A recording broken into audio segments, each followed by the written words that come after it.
And our in-depth coverage of last night's Democratic debate continues right now. Joining us in studio, our political analyst, Joe Fleming. Joe, a lot has changed since the last debate. One of the big things, the public impeachment hearings, it's taken up a lot of oxygen lately with these candidates. Do you think this is something that they really want to focus on right now? No, I don't. I think it's taken a lot of oxygen away from the Democratic primary.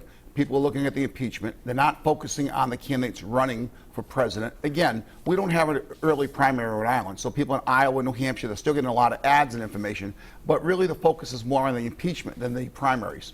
So Mayor Pete Buttigieg surging in the polls in recent weeks. Of course, he was in Rhode Island a few weeks ago, although it was top secret, a top secret visit. In any event, how do you think he's handling this new sort of front runner status? Well, so far I think he's handling it pretty well. He's really comes across as somebody who's very likable, and I think Democrats are looking for somebody like that right now, someone they could grasp onto. The question is, as the primaries come on and as it gets past Iowa or New Hampshire, what's going to happen? Can he keep the momentum going? So one of the front runners over the debate season, I guess we'll call it, has been Massachusetts Senator Elizabeth Warren.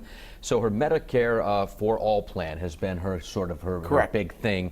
She's since released a kind of an outline of what that plan will be. How do you think she handled the debate last night? Well, again, Elizabeth Warren is very steady. She's right on message. And last night she kept defending her Medicare for All plan. She was attacked Joe Biden, basically said you still need to have choice in there for people who have their own coverage. But she stays on topic and she keeps pushing it. It's something I think the Republicans will use against her in the general election if she's the nominee.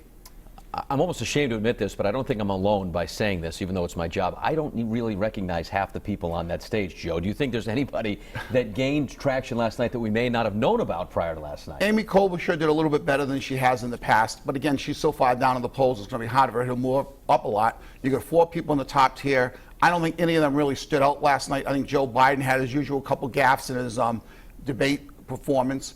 But that hasn't hurt him that much, but he's slowly going down. So we're going to see if Joe Biden can stop the slow bleeding that he's had throughout this campaign. Maybe I shouldn't have admitted that on TV. In any event, only 6 candidates have qualified for the next debate. Right.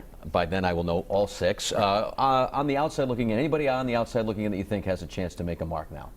On the outside, it's going to be very difficult because I think the 4 who are up top are really the strongest. Amy Klobuchar has an outside chance. I think Kamala Harris last night tried to make some input by attacking another congressperson.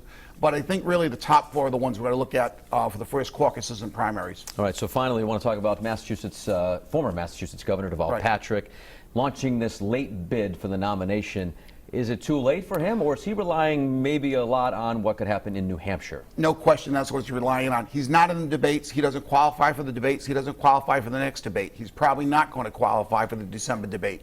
So he really has to do well in New Hampshire. Forget Iowa. He zeroes in on New Hampshire. He's the governor of Massachusetts in the past, so he's known in New Hampshire. He has to make a big impact in New Hampshire in order to have any chance in this race at all. All right, Joe Fleming, thanks so much. You can see Joe's analysis, as always, on our website, WPRI.com.